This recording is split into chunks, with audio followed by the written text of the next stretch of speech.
Cook ydw i, dwi'n feirniad theatr.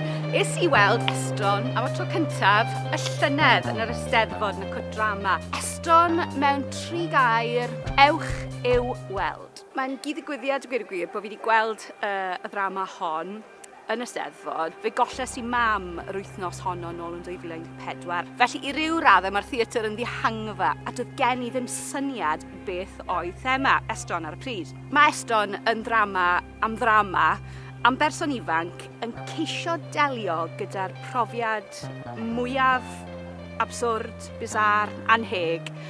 Profiad wrth gwrs o golli fam, a i ni yn dilyn y broses alaru hwnnw. Mae'n ddrama gignoeth, eithriadol o onest, ungol o drist, ond, plis peidiwch yn meddwl bod hi'n swnio fel drama doom and gloom, dyw hi ddim, mae hi yn hilarious.